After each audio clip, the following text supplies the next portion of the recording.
Vamos fazer a nossa oração. Feche teus olhos comigo.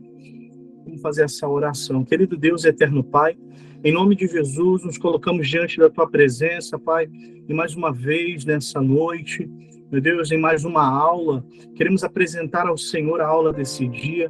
Pai, que o nosso coração esteja pronto como aquela terra fértil para receber a semente da Tua palavra. Pai, que o Senhor fale profundamente ao nosso coração, assim como o Senhor já tem falado e tem tratado com cada um de nós. Meu Deus, algo que o Senhor sempre ministra no meu coração é que a obra do Senhor precisa acontecer primeiro em nós e depois assim a gente possa passar adiante, Pai. Meu Deus, desde as aulas nós falamos sobre a forma, nós falamos sobre a forma, igual uma forma de bolo, a forma de um discípulo, Pai, que é o padrão de Cristo, e que assim o Senhor faça em nós, que o Senhor possa nos moldar segundo o Senhor deseja, Pai, para que possamos reproduzir Cristo na vida de outros, Pai. Em nome do Senhor Jesus, nos dá a sabedoria correta, nos dá a medida necessária do entendimento, Pai, para que possamos aplicar, para que possamos ver, Pai, essa obra do Senhor crescendo, desenvolvendo, ver vidas, meu Deus, cada vez mais enraizadas e firmadas, Pai, no Senhor, Pai, com desejo de fazer discípulos, com desejo, Pai, de propagar mesmo o Teu reino, ganhar almas para o Senhor. É o que nós oramos nessa hora e entregamos tudo nas Suas mãos, Pai. Toma nas Suas mãos, meu Deus, o dia de hoje, todos os ensinamentos que vamos receber, Pai, e que o Espírito Santo tenha liberdade de iluminar nossa mente para que possamos ampliar mesmo o conhecimento que vamos receber. Muito obrigado, é o que nós oramos nessa hora e desde já agradecemos. Obrigado, Jesus. Amém? E graças a Deus. Amém, pessoal? Glória a Deus. Então vamos lá, vamos dar início aqui. Tem um assunto que eu quero tratar com vocês. A gente tem falado sobre o Barnabé. Você lembra o que significa o nome Barnabé? Vou ajeitar minha cadeira aqui. Eita. Você lembra o que significa Barnabé? Coloca aí. Ó, encorajador. Aquele que encoraja. Estou chegando para frente, a cadeira está baixando. Beleza. Aquele que encoraja, legal, ótimo. Quem pegou a última aula aí, ó, filho da consolação, filho do encorajador, né? Barnabé. Bar é filho e Nabé vem da etimologia, né, da palavra paraclises, que também tem sentido do paracletos, que é a palavra no grego para definir o Espírito Santo, né? Consolador, encorajador, ótimo. Aquele que fica ao lado para encorajar.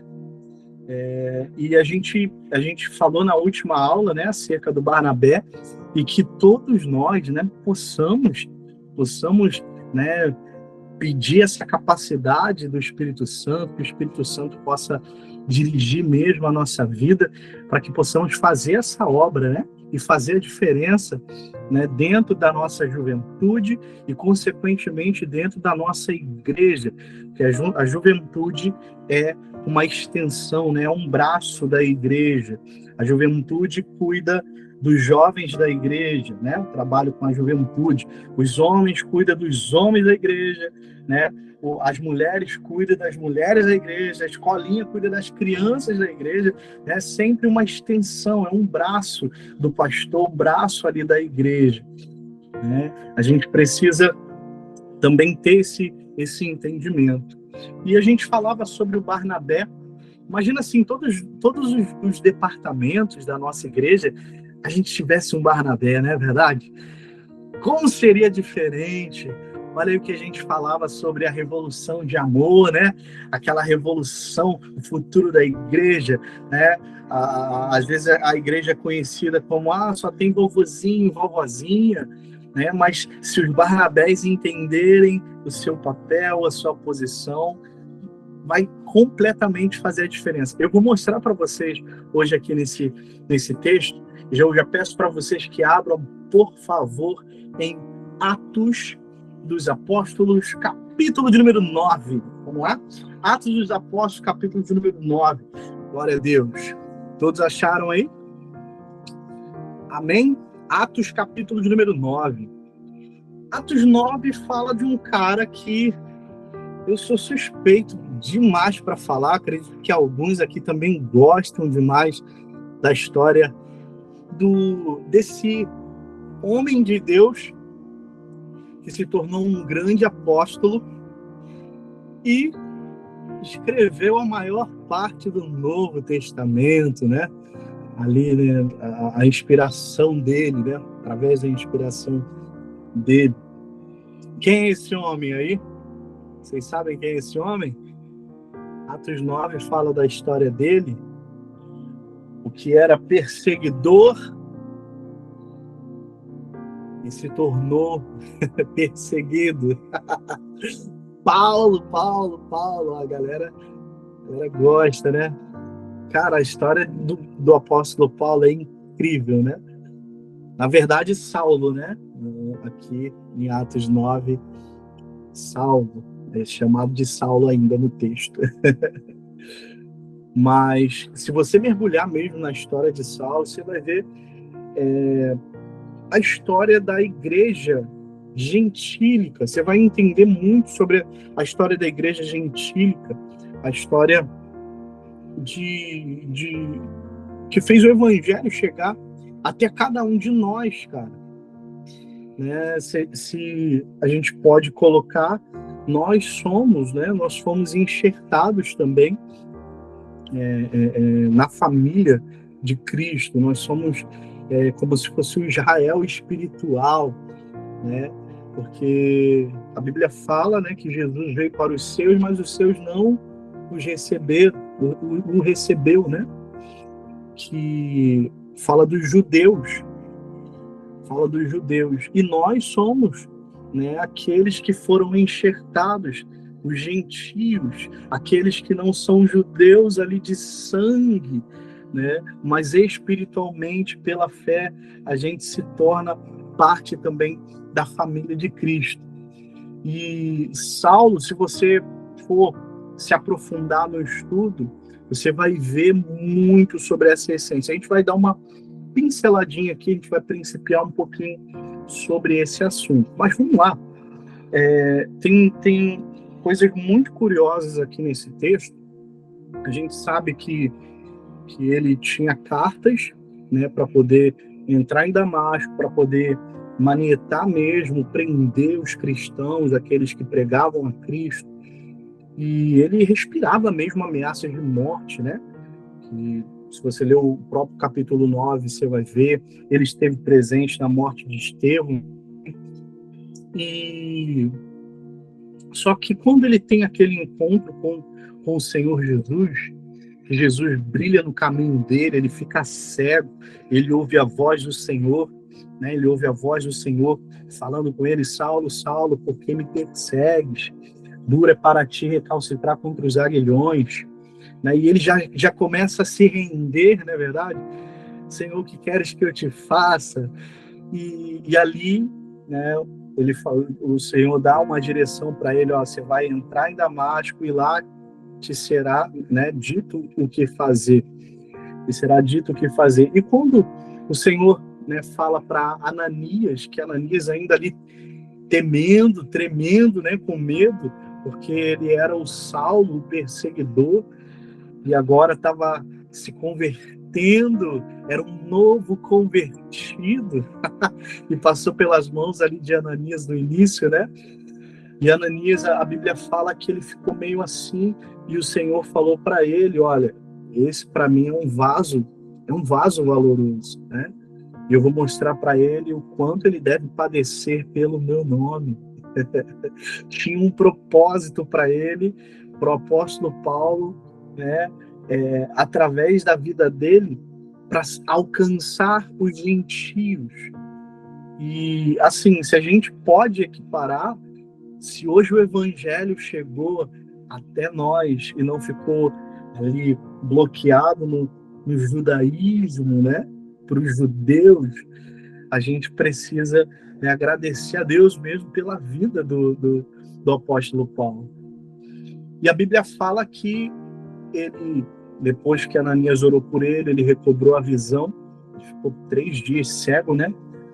E ele recobrou a visão, e a Bíblia fala que ele começou a pregar em Damasco, começou a pregar o evangelho, e ali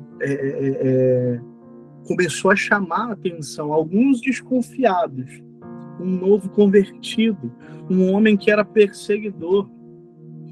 Aí entra o texto que eu quero ler com você.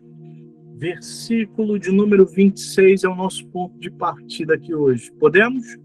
Versículo 26, Atos 9, versículo 26 diz assim para a gente. Saulo, depois que ele pregou lá em Damasco, ele decidiu ir para Jerusalém. E diz assim, e quando Saulo chegou a Jerusalém, diz assim, procurava ajuntar-se aos discípulos, mas todos o temiam, não crendo que fosse discípulo. Ele era um novo convertido, alguém que tinha acabado de se converter. E só que nesse contexto aqui de Jerusalém, o Saulo sendo esse novo convertido, ninguém acreditava que ele havia se convertido de verdade. E a pergunta que fica é: você já viu que às vezes dentro das igrejas ainda existe essa tendência diabólica? Dentro das congregações ainda existe essa tendência diabólica? Lá na igreja primitiva já existia isso, né? Tipo, às vezes aqueles irmãos ali, né, com aquela certa desconfiança, alguns dizem ter o dom do discernimento, que olha para a pessoa e sabe se ela é falsa ou se ela é verdadeira. Tá amarrado isso, isso é demônio, tá amarrado em nome de Jesus. É um demônio de desconfiança. Às vezes a pessoa ela tem um encontro com Jesus, ela tem de fato um encontro verdadeiro com Jesus, só que a alma dela ainda está sendo tratada. O espírito nasceu de novo, foi ali recriado, regenerado, mas a alma está sendo tratada. Só que a gente, às vezes, parece que a gente não espera. A gente quer que um bebê se torne instantaneamente um adulto. Não tem como. O Saulo aqui era um novo convertido ainda. Ele era um novo convertido e ele precisava de ser abraçado, gente. Lembra das necessidades de um novo convertido? Nas aulas anteriores a gente falou sobre isso. Ainda que ele era ousado para poder anunciar a palavra de Deus, ele precisava de alguém do lado dele para poder ensinar a ele. Ele ainda era um bebê. E ele decidiu se juntar aos discípulos, mas todos temiam. Diz o texto mesmo que a gente está lendo, né? Não crendo, não acreditando que ele fosse um discípulo. Aí, aonde entra uma situação. Que situação, pastor? Acontece que, de repente, ele sente uma rejeição na atmosfera. Ele sente uma rejeição, sente-se um peixe fora d'água. E o diabo já vem ali querendo investir na mente. É uma questão de tempo. Se não mudar a situação, de ser mais uma pessoa na lista daqueles que se desviaram. Quantos não se desviaram por causa disso aqui? Lembra que a gente falou sobre a importância da integração? Lembra que a gente falou sobre a importância da pessoa fazer parte, se sentir parte? Lembra que a gente falou sobre isso nas últimas aulas? Cara, isso é essencial. Isso é essencial, isso é fundamental. A gente olha, se você parar para pensar quantas vezes, às vezes aconteceu com você, que creio que você já pediu perdão a Deus e está aprendendo a integrar as pessoas, mas talvez você já presenciou cenas como essa. Presenciou cenas como essa, em pessoas, né, tipo, o ambiente ali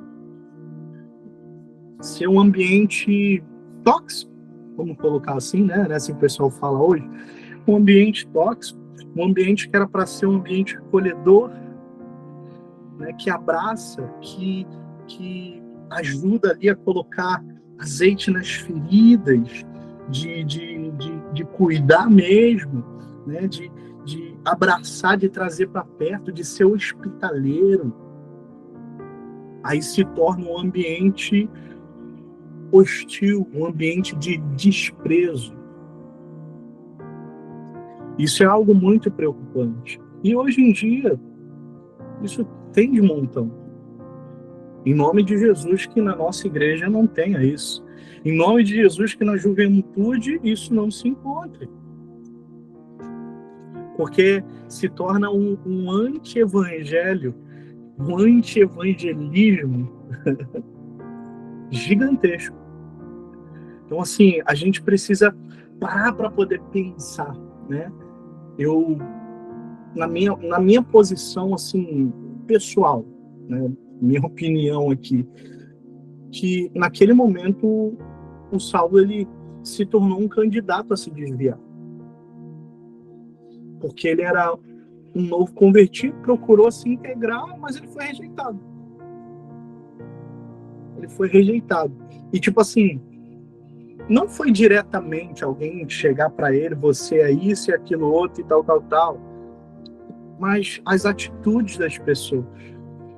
As atitudes, eu fico imaginando, às vezes, tipo, ele tentando chegar perto, às vezes, uma roda de discípulos, né? Ali estão conversando sobre um assunto, ou da reunião na sinagoga que aconteceu, e o Saulo ali tenta se aproximar, tenta se integrar. E o que acontece? Sai todo mundo, vai saindo todo mundo, vai saindo um por um. Imagina a sensação. O que você faria?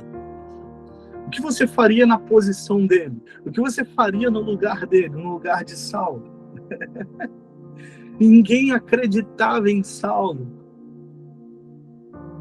Se não fosse, gente, se não fosse as próximas 2 palavras no texto de Atos, né, no próximo versículo, talvez a gente nunca tinha ouvido falar do grande apóstolo Paulo.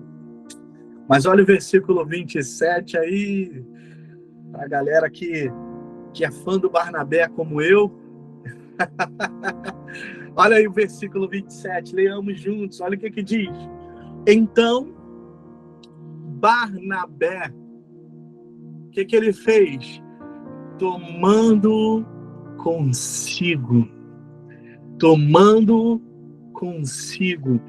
Cara, já anota aí esse princípio poderoso. É um princípio aqui nesse texto.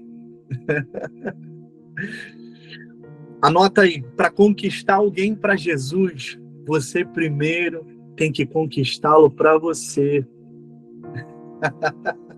Ele tomou Paulo consigo.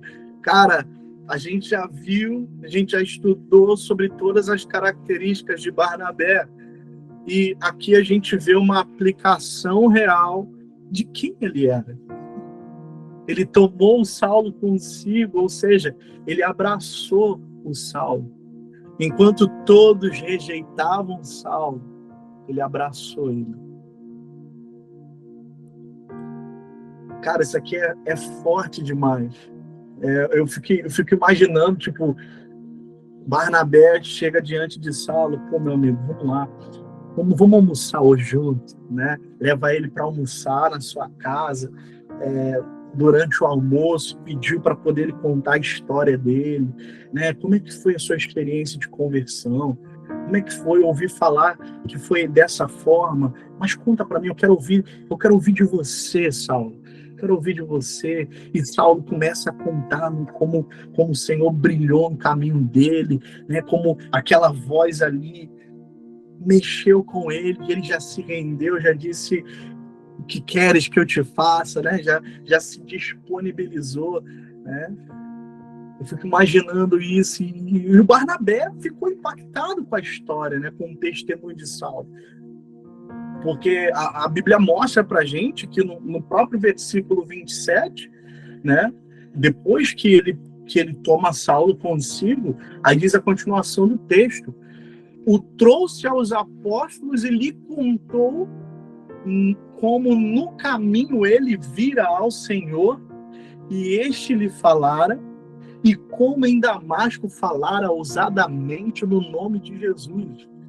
O Barnabé se posicionou, foi lá onde Saulo tinha sido rejeitado, foi lá e reforçou, como se dissesse: olha, eu assino embaixo, esse homem teve um encontro com Jesus, esse homem teve um encontro verdadeiro com Jesus. Aí o Barnabé consegue, né? Ele contou o testemunho do Saulo para os irmãos lá, para os outros discípulos, e integra Saulo e faz ele se sentir bem ali no meio de todo mundo, envolve ele.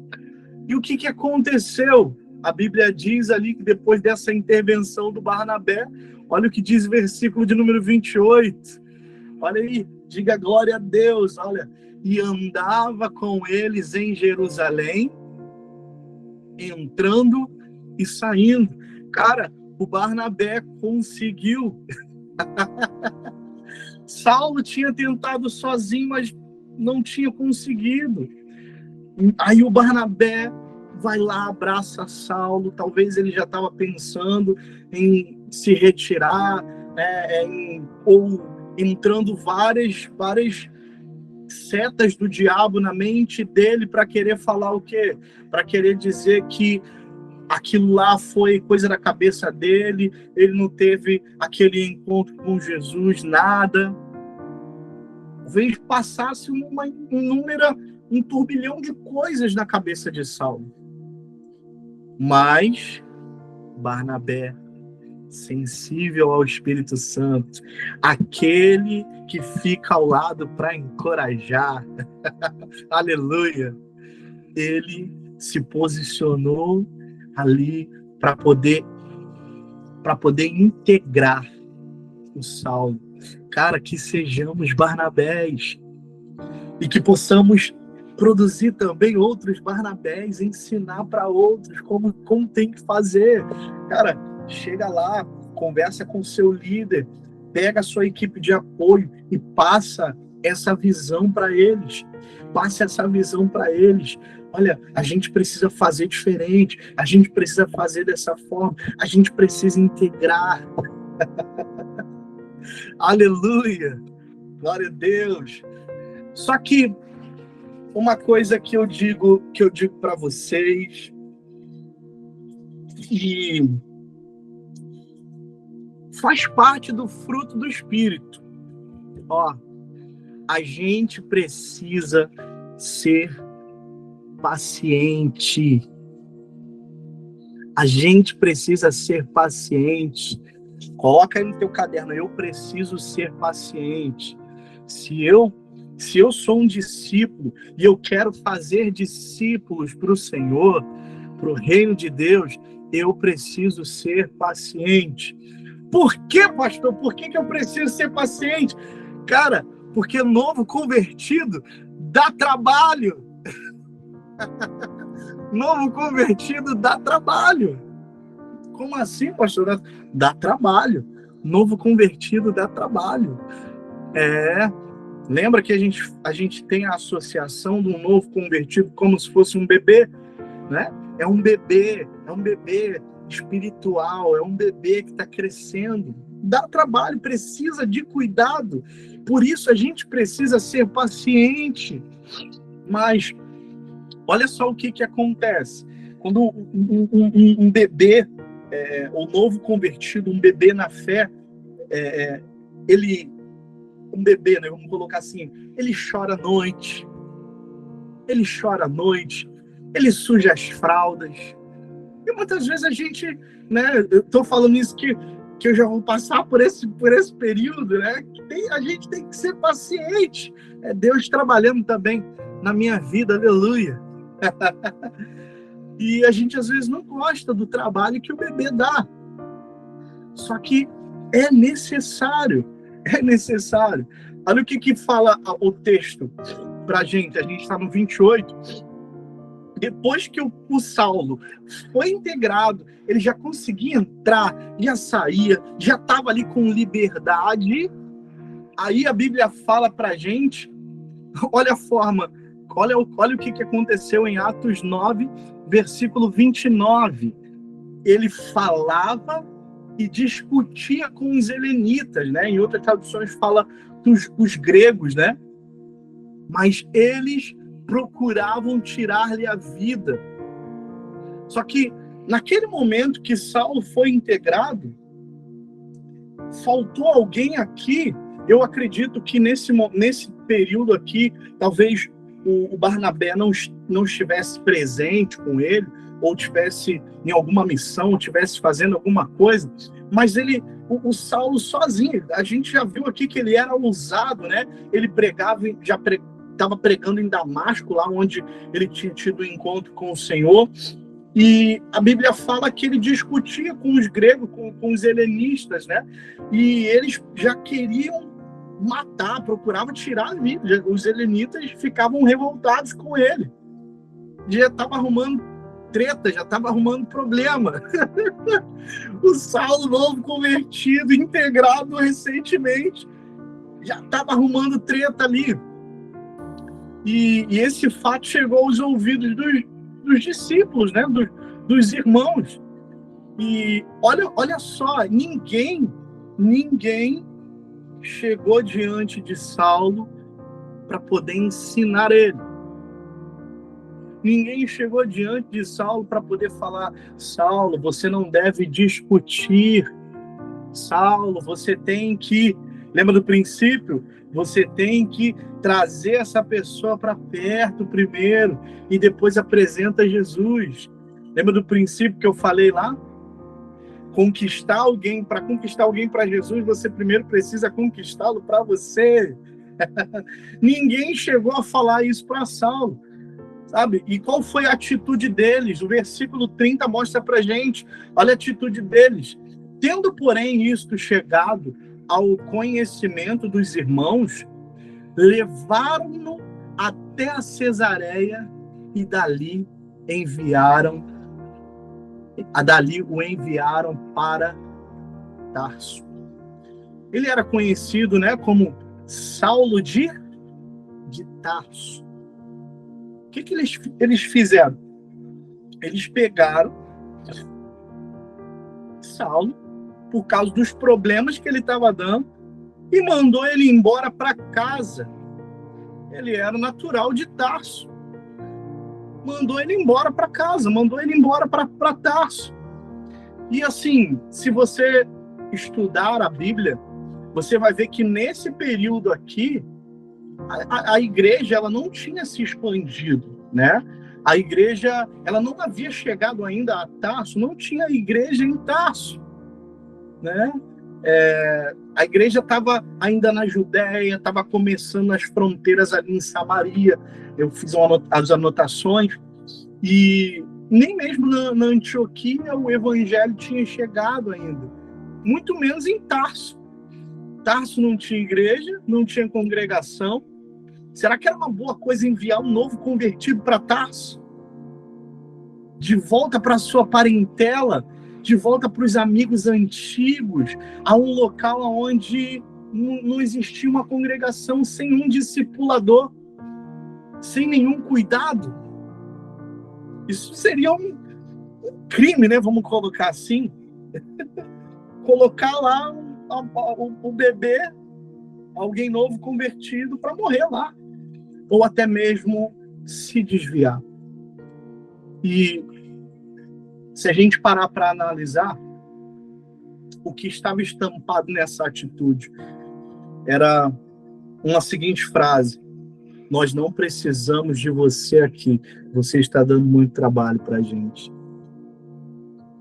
Cara, quantos, se a gente parar para analisar, às vezes dentro de departamentos, às vezes existe gente com o coração assim. A gente tem que orar, cercar.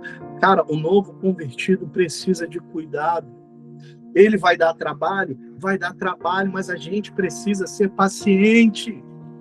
A gente precisa ser paciente. Eu creio que nesse momento o Barnabé, né, depois até deve ter chegado essa mensagem para ele deve não ter concordado com isso de terem enviado. Eles enviaram, a Bíblia mostra aqui para gente que eles levaram até Cesareia. A Cesareia era como se fosse ali um porto, né, vamos colocar assim, e dali enviaram ele para Tarso, né? Então, o coração dos discípulos ali em Jerusalém não estavam ali favorável para receber o Saulo. Tem mais coisas. Misericórdia, o pessoal colocando aqui misericórdia. É verdade. Cara, e eu fico imaginando, né, como que ele foi para lá? Aí volta todos aqueles pensamentos de novo. Poxa, será que Jesus me chamou mesmo? Será que aquela visão foi verdadeira? Será que aquilo que Deus falou no meu coração é verdade? Aí começa a surgir os questionamentos. O novo convertido precisa ser abraçado, precisa ser integrado, precisa ser ensinado. Todas as características que a gente já tratou anteriormente já se encaixa. A gente tá fazendo o quê? Deus deu uma direção para mim, a gente tem todas as práticas do treinamento, mas a gente está vendo na Bíblia histórias que, desde lá do tempo que foi escrito, do tempo que aconteceu até hoje, são tão atuais. E isso mostra que essa forma de trabalho é uma forma aplicável, e é uma forma que Jesus escolheu, e que a gente precisa arregaçar as mangas e fazer. Vamos para cima. Agora vamos lá, vamos para Atos 11, por favor, pega a sua Bíblia. Então a gente está vendo a história toda aqui, que o Saulo foi mandado embora de volta para casa. Ninguém aceitou o Saulo. Aí a Bíblia fala para a gente em Atos 11, leia comigo, vamos lá. Se achou, diga aleluia. Do versículo 19, a gente vai ler o 19 até o versículo 21. Olha o que fala para a gente, né? Então, os que foram dispersos por causa da tribulação que sobreveio a Estevão, que fala dos discípulos ali que estavam em Jerusalém, que sobreveio a Jerusalém, não, que sobreveio a Estevão, né, no momento daquela tribulação, se espalharam até a Fenícia, Chipre e Antioquia, não anunciando a ninguém a palavra, senão somente aos judeus. Então, eles estavam aqui somente anunciando aos judeus, não estavam anunciando a palavra, anunciando Jesus para os gentios, para outros povos. Era somente para os judeus que eles anunciavam a palavra. Mas olha o que diz aqui no texto. Alguns deles, porém, que eram de Chipre e de Cirene, e que foram até Antioquia, falavam também aos gregos. Aqui começa a primeira aparição dos gentios recebendo a palavra de Deus, recebendo ali o testemunho de Jesus. Falavam também aos gregos, anunciando-lhes o evangelho do Senhor Jesus. A mão do Senhor estava com eles, e muitos, crendo, se converteram ao Senhor. Olha que coisa séria. Aqui começa a grande, né, a grande obra ali para o início da igreja gentílica, da igreja dos gentios, que não eram ali os judeus, né? Era um povo diferente que estava recebendo a palavra e creu em Jesus. A primeira igreja gentílica que estava sendo fundada a partir desses discípulos que foram anunciar o evangelho do Senhor Jesus. Aí o versículo 22 diz para a gente, olha só, a notícia a respeito dele chegou aos ouvidos da igreja que estava em Jerusalém. Aí olha o que eles fizeram. Enviaram Barnabé até a Antioquia. Eu creio que nesse momento os apóstolos foram dirigidos pelo Espírito Santo, sabe? Porque é uma situação delicada, sabe? A primeira igreja de não-judeus se formando, né? Os judeus, infelizmente, eles eram muito preconceituosos naquele tempo. Até os convertidos mesmo, eles eram muito preconceituosos. E eles tinham que enviar alguém que fosse amoroso, um bom pastor, né, que fosse cuidar daquele rebanho. E a decisão, eu creio que foi muito sábia nesse tempo, né? Porque o Barnabé, apesar de um judeu, ele tinha um coração amoroso de pastor. E isso aqui é forte demais. Olha o que diz. Versículo de número 23. O qual, quando chegou e viu a graça de Deus, se alegrou e exortou a todos a que com firmeza de coração permanecessem no Senhor. Cara, isso aqui é forte também. O Barnabé, ele olhava para um novo convertido e ele via a graça de Deus na vida daquelas pessoas. Ele sabia ver a graça de Deus, ele conseguia enxergar a graça de Deus na vida das pessoas. Alguns historiadores dizem que a igreja de Jerusalém, da onde o Barnabé veio, né, alguns historiadores, né, tinha praticamente 50 mil membros, vamos colocar assim, que já estava ali congregando, né, e também tinha as igrejas ali nas casas, mais ou menos isso ou mais. E Barnabé estava vindo de um grande avivamento de Jerusalém. Ele poderia ter chegado ali naquela igreja que estava começando, ele poderia ter desprezado aquele humilde começo. Ele poderia ter desprezado, você nem sabe de onde que eu vim, olha, você não sabe o que está acontecendo em tal lugar, e isso e aquilo outro, vocês acham que isso aqui é bom? Vocês não viram nada. Bom em Jerusalém. Ele não chegou dessa forma. Ele viu a graça de Deus. Ele viu a graça de Deus sobre a vida daqueles novos convertidos. E uma coisa que eu pontuei aqui dessa parte, eu pontuei o seguinte, que o discípulo que é como Barnabé, ele sabe ver a graça de Deus na vida das pessoas. Às vezes é um novo convertido, está com cabelo grande, ou o cabelo, né, não está tão arrumado assim, ou está cheio de brinco, piercing, tatuagem, mas ele sabe ver a graça de Deus na vida das pessoas. Uau! Glória a Deus! Alguém que não seja, né, um Barnabé, olharia com desprezo, pois não sabe ver a graça de Deus na vida, né, das pessoas. E Barnabé soube enxergar a graça de Deus na vida daqueles novos convertidos em Antioquia. E a continuação do texto mostra pra gente que ele se alegrou e exortou a todos, né? A exortação tem esse sentido de encorajamento. Ele encorajou todos que se agarrassem na intimidade com o Senhor, né, com firmeza de coração, e permanecessem no Senhor, que não soltasse o Senhor, mas permanecesse.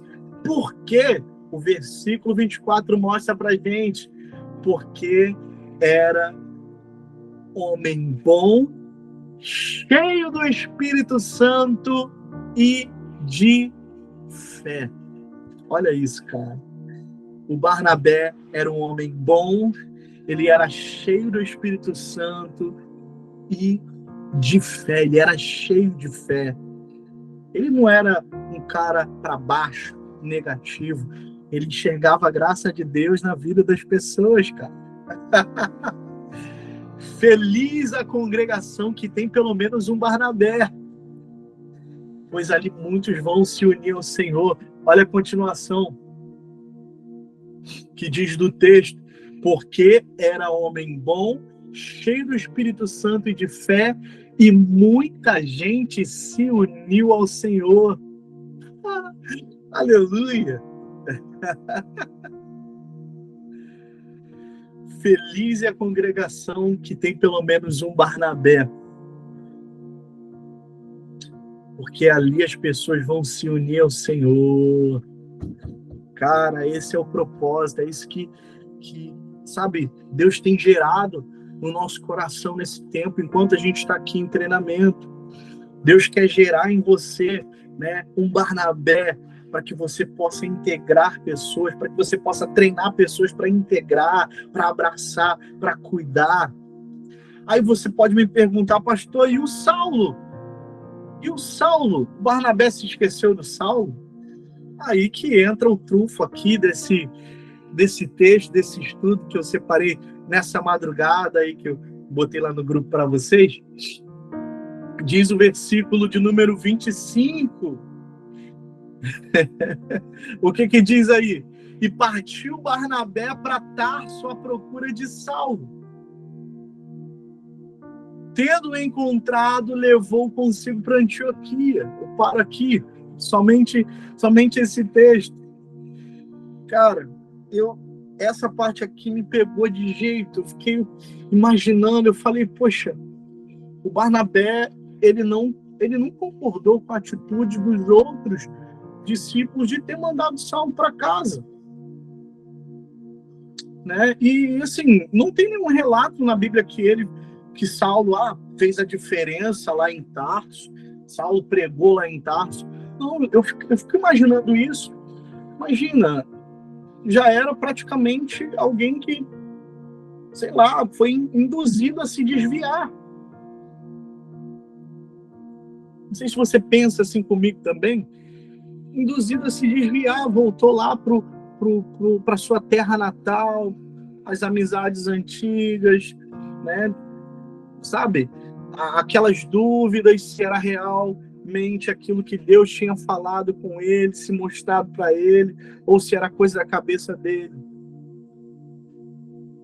Eu fico pensando sobre isso, sabe? Mas o Barnabé, ele se lembrou de Saulo e decidiu ir até lá. E o texto mostra claro aqui pra gente que ele não sabia onde o Saulo morava, né? Que mostra aqui que ele foi lá à procura, ele foi procurar Saulo. Imagina ele chegando lá, sabe? Procurando, pensando, né? Perguntando nos lugares, onde você conhece o Saulo, né? Você conhece alguém assim, né? Um cara que tem o costume de fazer tendas, isso e aquilo outro, né?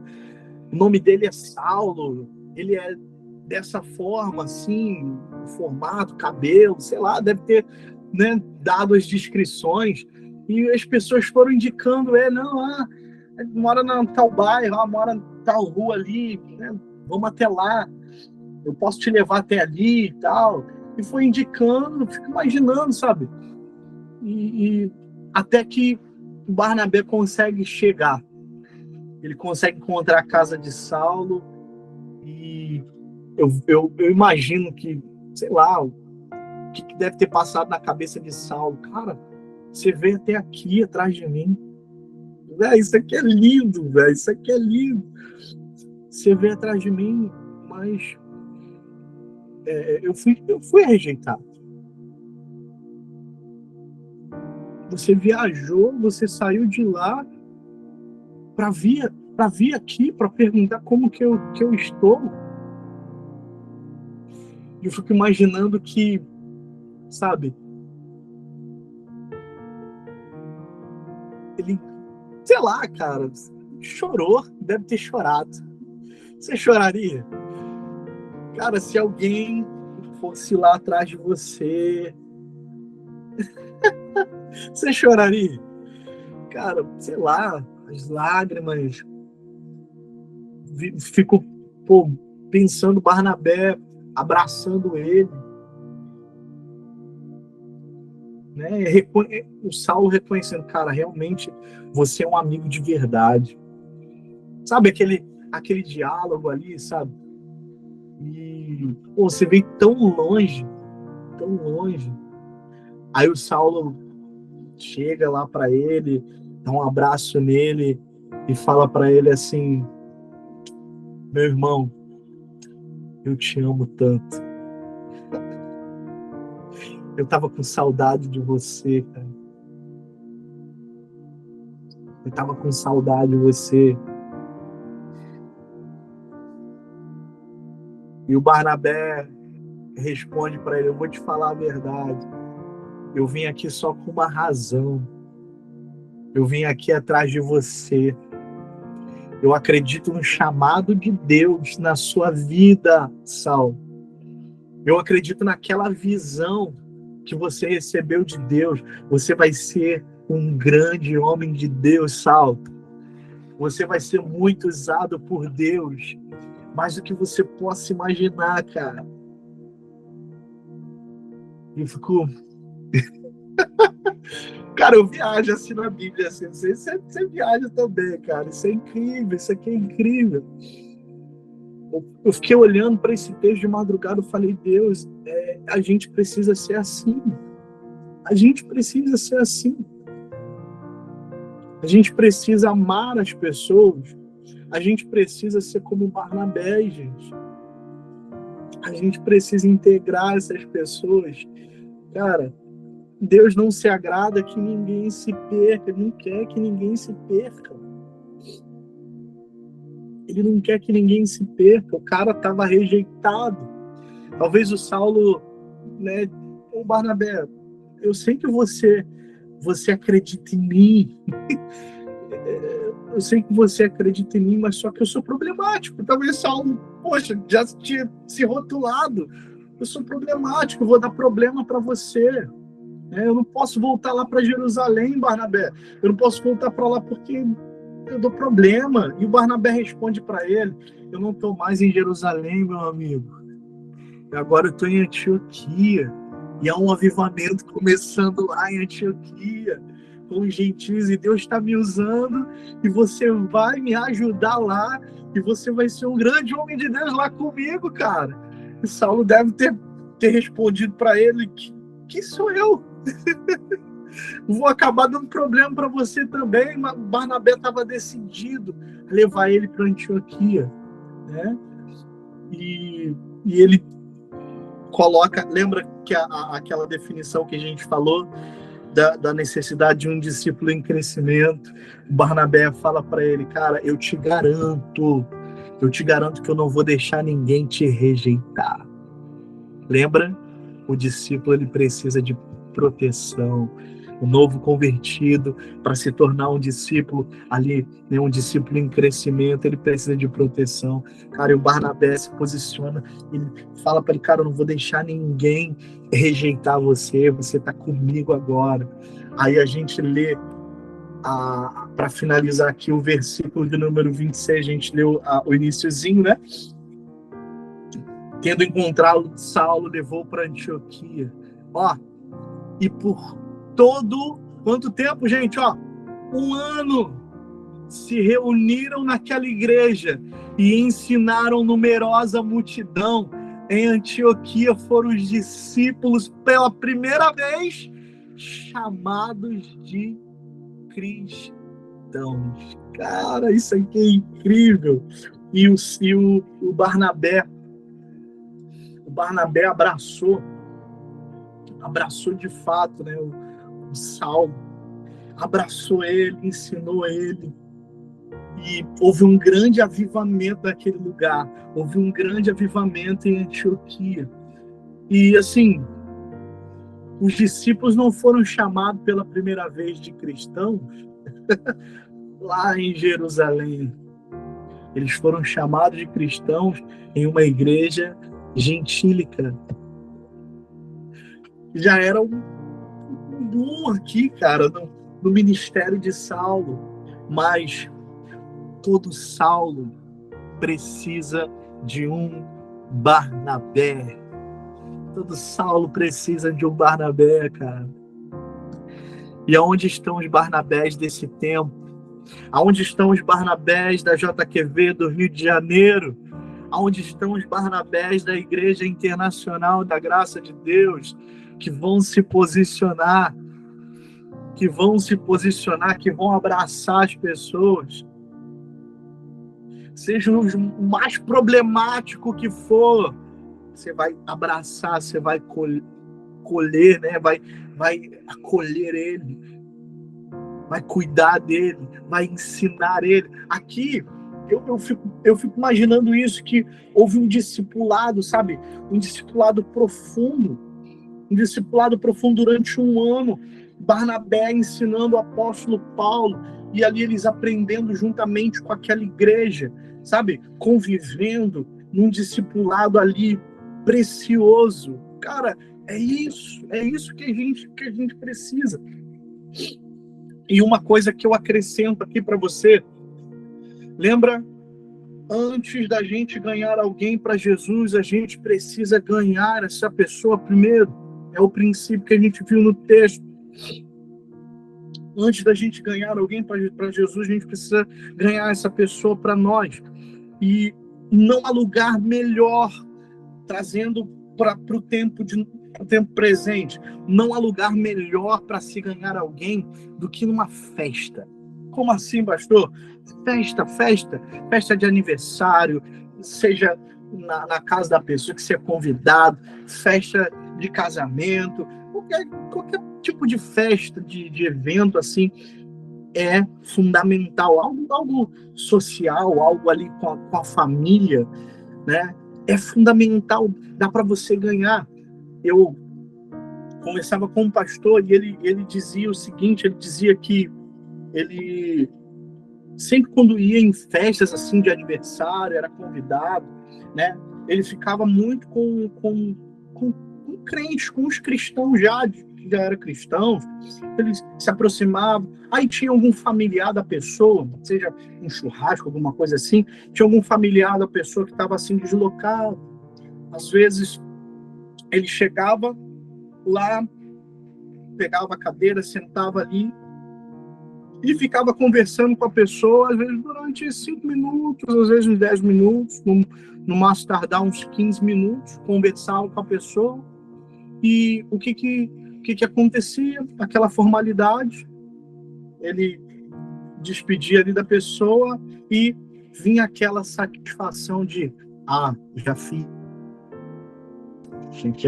Aquela sensação, já fiz a minha parte. Às vezes a gente é assim. Às vezes numa festa onde tem um monte de cristãos, e como também às vezes tem não cristãos, às vezes a gente prefere passar mais tempo com aqueles que são cristãos, só que a gente não consegue ganhar alguém assim para Jesus. E esse pastor, ele falava assim, ele falou, olha, Cleiton, eu decidi mudar a minha tática, a minha estratégia. E tinha um irmão, o irmão era dentista, só que ele era católico, né? E a esposa dele ia para a igreja, só que ele não. Só que foi convidado, né? A esposa foi convidada, chamou ele também, aí foi para uma festa de aniversário. Aí esse pastor ele falou, cara, eu vou investir tempo com esse irmão. E ele chegou lá, logo na festa, ele avistou o irmão, e ele pegou a cadeira e sentou do lado desse irmão. E ele começou a conversar com o irmão, né? Perguntou, o irmão apresentou os filhos, falou de quanto tempo estava casado, como conheceu a esposa, e começou a contar a história. E ele era dentista, começou a contar sobre odontologia. Ele falou que aquele dia ele sabe mais de odontologia do que se ele fosse pesquisar no Google.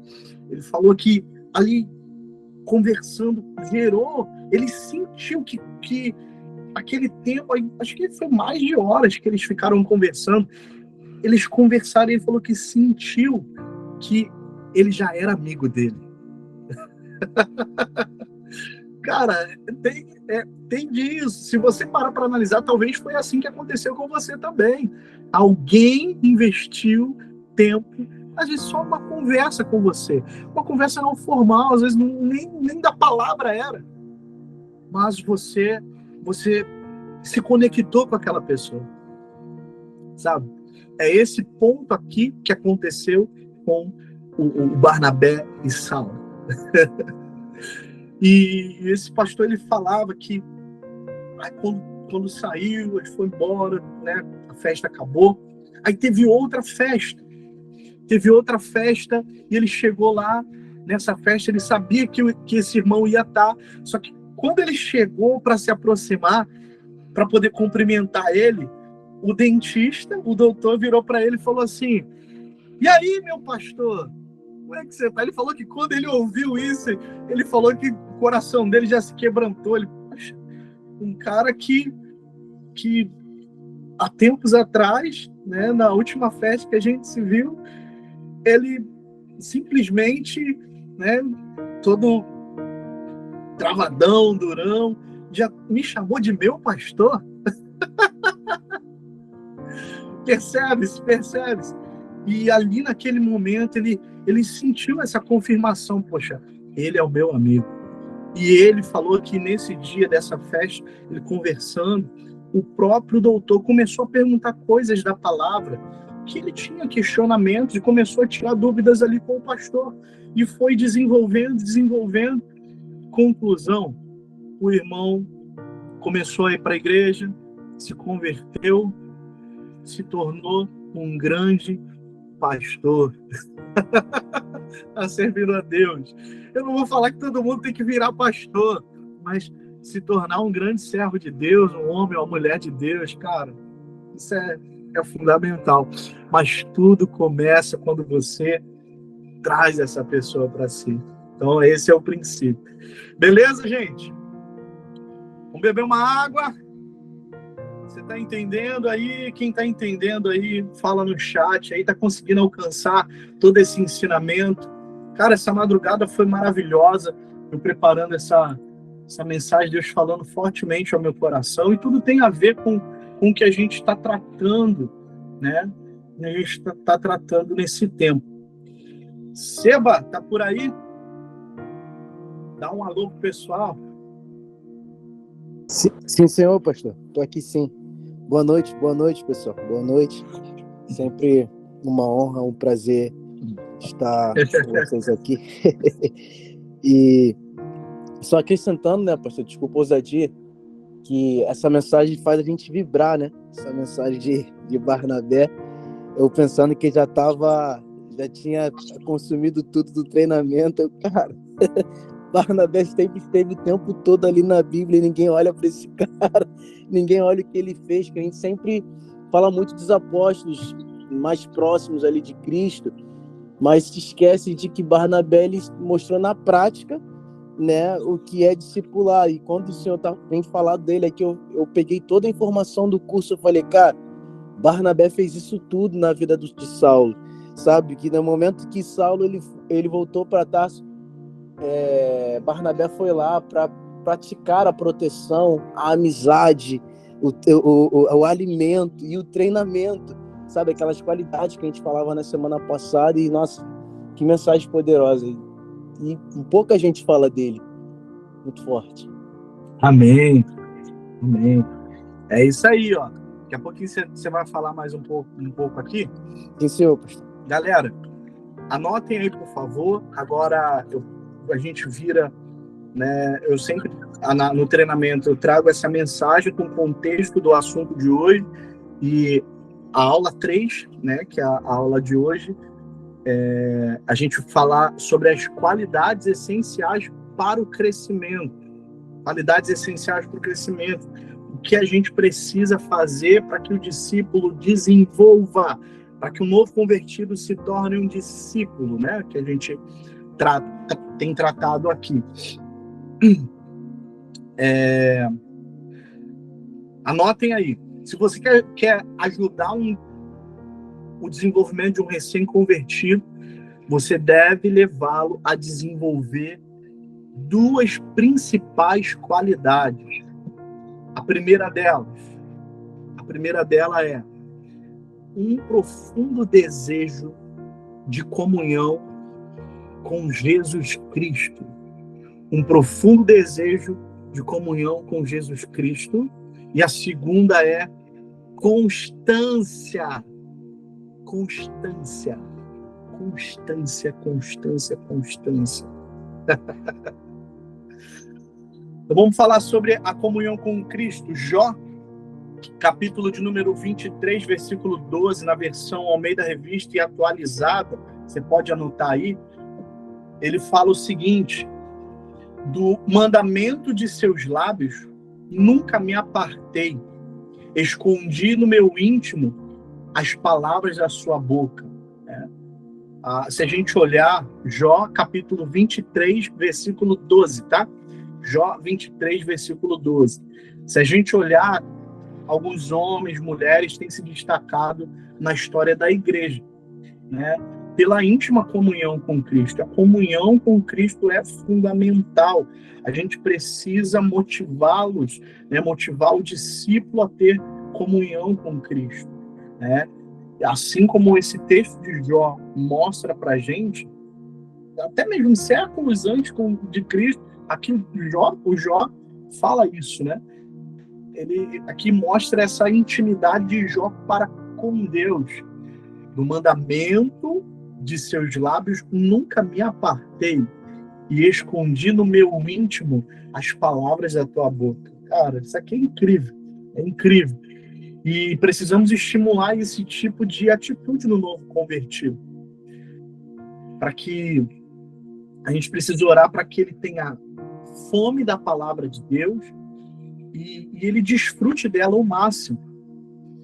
Né? E ele possa desenvolver, seja ali através da leitura da Bíblia, através da oração, através da comunhão com você.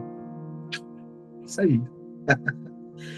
E daqui a gente pode destacar, você pode ajudar o recém-convertido a desenvolver esse grande desejo pela comunhão intensa com Jesus Cristo de 4 maneiras.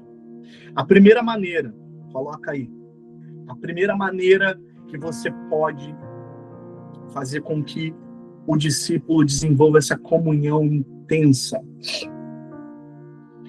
é: converse com ele sobre o seu relacionamento diário com Jesus. Converse com ele sobre o seu relacionamento diário com Jesus. Um ponto, assim, importante a falar aqui é que você não deve se gabar. Não se gabe, nem assuma uma postura de superioridade. Fale de forma básica, né? Fale dos resultados desse relacionamento ali com Deus na sua vida, né? O porquê que é tão importante. Explique como você consegue dedicar tempo, sabe? Como você consegue fazer o seu devocional, a oração, a leitura da palavra. Assim você vai sair do campo na teoria para a prática, lembra? No início aí eu perguntei, a galera falou, não, estou na teoria ainda, né? Mas aí é esse tratamento, essa via de mão dupla aí, que vai fazer com que a teoria se torne prática, né? E o novo convertido poderá identificar as suas próprias necessidades. E ele mesmo vai aprender, ele vai desenvolver. É esse estímulo que a gente precisa fazer. E a segunda maneira é, anota aí, Conte-lhe algumas bênçãos que você tem recebido desse tempo de comunhão com o Senhor e as verdades preciosas que Deus tem lhe revelado na sua palavra, sabe? Leve ele a sentir o gosto, né, da revelação, da bênção recebida por Deus, e ore para que o apetite dele aumente. Ore para que o apetite dele aumente. E compartilhe com ele também as respostas de oração e os versículos da Bíblia que têm sido de grande ajuda para você no dia a dia. Isso aqui é prático, né? Forma prática. Terceira maneira. Segunda, repetir a segunda. Conte-lhe algumas bênçãos que você tem recebido desse tempo de comunhão com o Senhor e as verdades preciosas que Deus lhe tem revelado em sua palavra, tá? Vai ficar gravado aqui, depois você pode, né, me pedir lá, eu mando o link para você e você, né, recapitula, já faz todas as anotações. A terceira maneira é a seguinte: leve-o a manter comunhão com outros irmãos como ele, e que estão dedicando tempo ao Senhor. Leve ele a manter essa comunhão com outros irmãos, sabe? Não isola, né? Não isola ali, esse aqui é meu discípulo, ninguém toca. Não é assim, né? Leva ele, né? Coloca ele junto onde outras pessoas também estão em desenvolvimento, aproxima eles, e eles mesmos vão aprendendo também um com o outro, né? A pessoa se sente motivada quando ela participa ela vê, ela enxerga, poxa, essa pessoa também está começando agora, tá igual eu, né? Ela vai sendo motivada, né? É um trabalho do pequeno grupo também que a gente tem tratado bastante. E a quarta maneira é ore. Ore por essa pessoa, ore pelo discípulo, né? Não se pode desprezar a importância da oração intercessora. Colossenses, capítulo de número 1, versículo de número 9, versículo de número 10. O apóstolo Paulo escreveu: por essa razão, desde o dia em que o ouvimos, não deixamos de orar por vocês e de pedir que sejam cheios do pleno conhecimento da vontade de Deus, com toda a sabedoria e entendimento espiritual. E rogamos isso para que vocês vivam de maneira digna do Senhor e em tudo possam agradá-lo, frutificando em toda boa obra, crescendo no conhecimento de Deus. Cara, fundamental. Então aqui são esses passos para desenvolver uma comunhão, né, para que ele tenha essa sede e desenvolver uma comunhão com Cristo. Esse desejo profundo. Seba, fala para a gente aí sobre a constância, né? Como eu falei para vocês, irmãos, o Seba, a gente montou essa apostila juntos, né? A gente montou e ele vai passar para vocês essa parte da constância também. Fica à vontade, Seba. Sim, senhor pastor. Obrigado. A constância é o sinônimo da perseverança. Até rimou, né? Essa é a segunda qualidade que um discípulo deve desenvolver. O discípulo precisa sentir a necessidade de uma comunhão diária com Deus na oração e na palavra. A gente observa que a oração e a palavra, elas sempre precisam andar juntas, né? Normalmente, nossas 3 refeições diárias, ingerimos proteínas, gorduras, carboidrato, para nos mantermos saudáveis, além das vitaminas e sais minerais e tudo mais. Assim também na vida espiritual. Já que somos participantes da natureza divina, nosso corpo espiritual precisa de alimento espiritual e isso é algo que não pode ser colocado goela abaixo, né? Então a gente vê que a constância espiritual está 100% ligada à oração e à palavra de Deus. Sem oração, sem a palavra de Deus, a gente não consegue se alimentar de maneira espiritual. Consequentemente, a gente não consegue ter uma constância. Então, a gente precisa passar para esse discípulo, né, a necessidade diária de uma comunhão com a oração e de uma comunhão na palavra. E existem aí três caminhos para isso, que a gente precisa passar para o nosso discípulo, né? Podemos desenvolver essa constância de até 3 maneiras. A maneira número 1 é levá-lo a assumir o compromisso de ler apenas um pouquinho da palavra de Deus, o suficiente para que ele seja abençoado. Eu me lembro que no início da minha caminhada, às vezes eu queria ler tanto, e eu não consumia nada. E aí eu mesmo trouxe para mim que, tipo, eu queria ler apenas um pouquinho, não, vou ler um capítulo hoje, vou estudar esse capítulo, amanhã vou ler o outro capítulo, vou estudar esse capítulo, e assim, dessa forma, eu começava a crescer espiritualmente. E é o que a gente está aprendendo aqui. Existem muitos devocionais para serem usados no dia a dia, em que o discípulo lê um texto da palavra de Deus e nele medita à luz do comentário do autor. Também existem esquemas de leitura da Bíblia que levam o discípulo a ler as Escrituras o ano todo, sem que isso se torne um peso enfadonho, né? Se torne algo assim cansativo de se fazer, né? A maneira número 2, né? Para vocês anotarem aí, procure ter um tempo de meditação junto dele. E isso aí é primordial. Eu falava com o pastor que teve um caso aqui nosso, do Madureira, de um dos nossos meninos do Papo Reto, e teve uma situação que ele saiu, né? Agora ele até voltou, pastor, tá de volta aí com a gente, não, graças a Deus. E eu comecei a ter um tempo, chamei ele para ter um tempo de meditação junto, a gente fazia isso através do telefone. Isso trouxe um crescimento para ele, ele começou a amadurecer e começou a gerar frutos e tudo mais. Então, se você fazer isso de maneira prática, você vai ver que gera muito resultado dentro do trabalho do Papo Reto, dentro do trabalho do Quarto Rosa e, consequentemente, dentro do trabalho da juventude.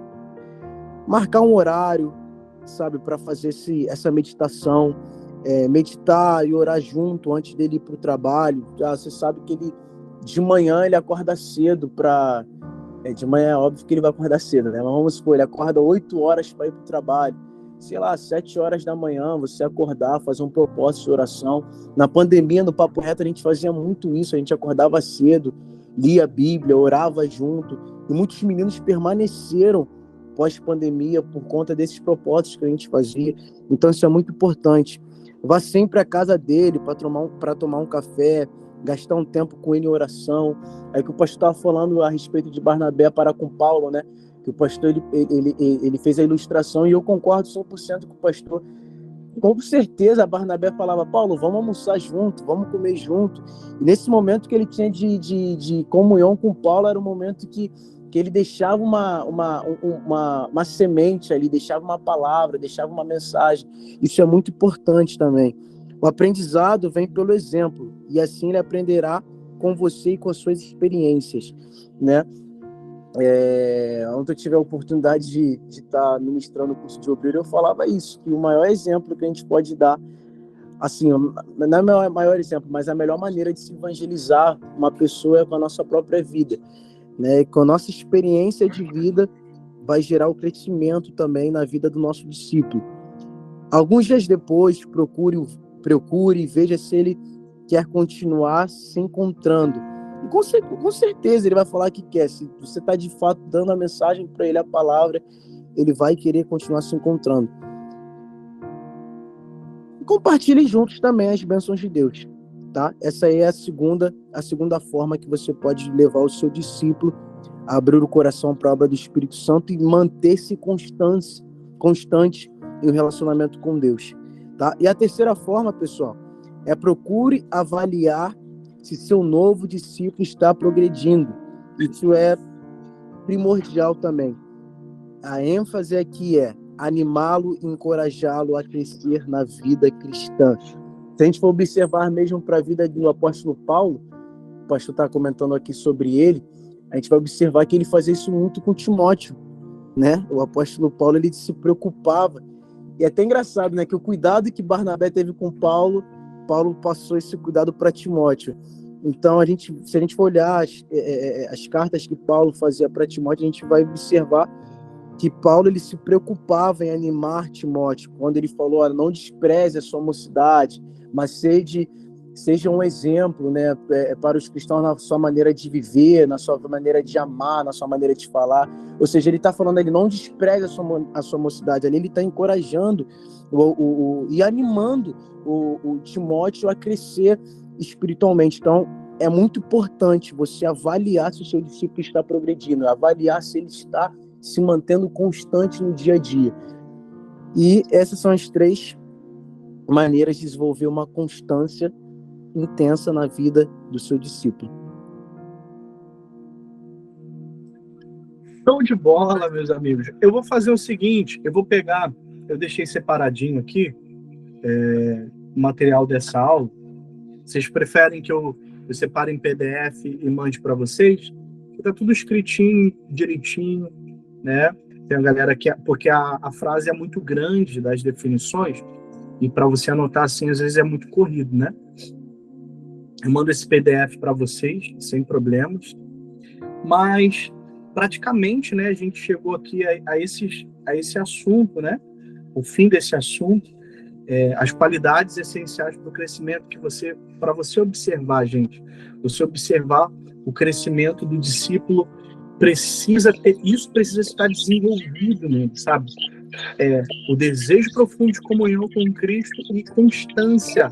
Você vê que ele já está, né, orando sozinho também, ali tá amando o Senhor, tá, né, desenvolvendo. Cara, essa comunhão, essa troca que a gente também tratou tudo sobre o Barnabé e o Saulo, cara, a gente precisa também fazer.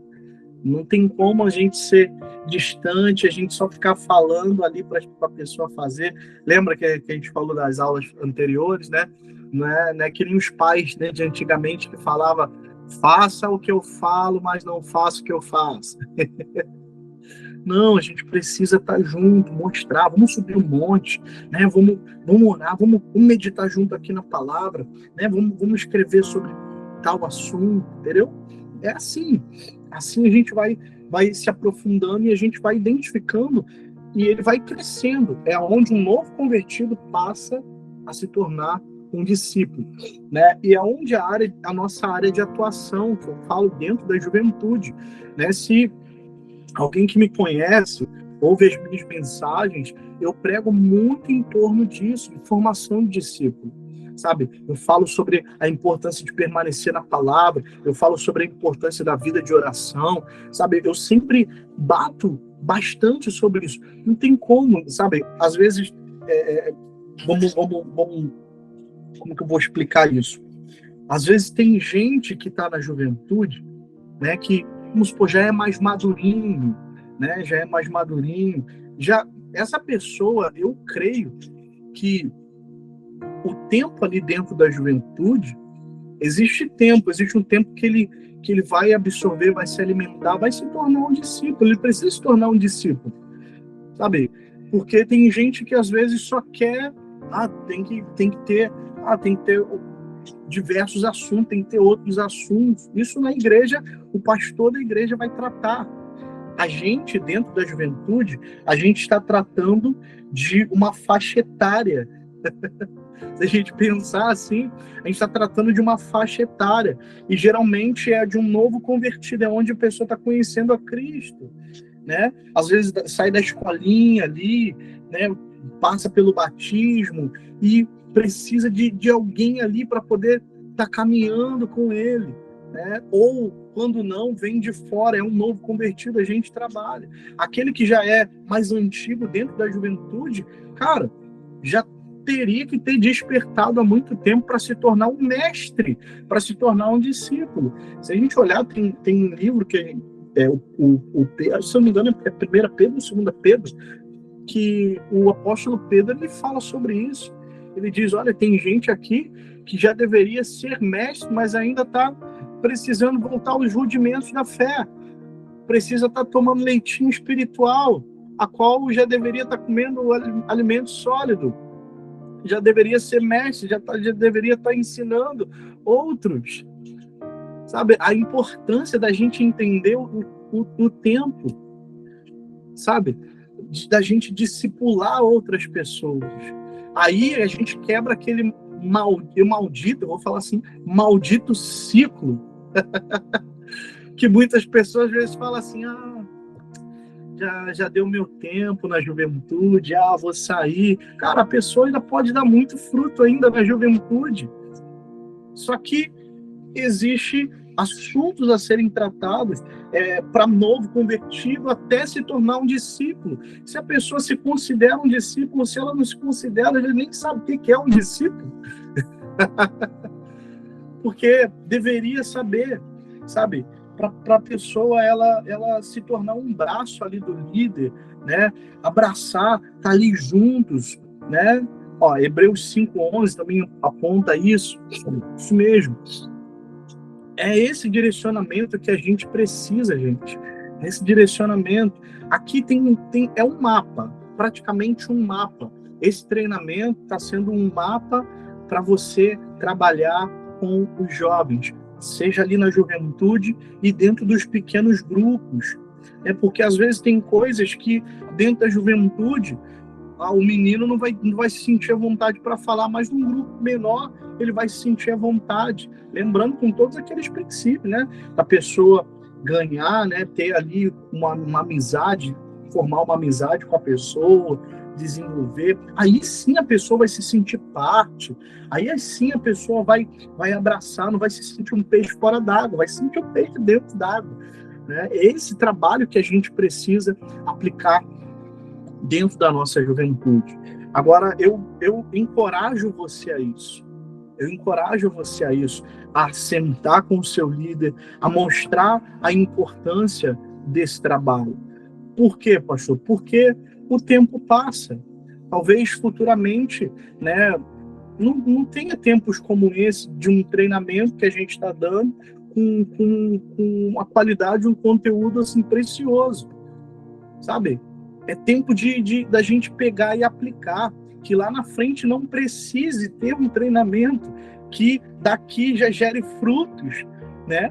E a galera já entenda, já seja o DNA de todo mundo, já esteja no DNA e já seja aplicável em nome de Jesus. Amém, gente?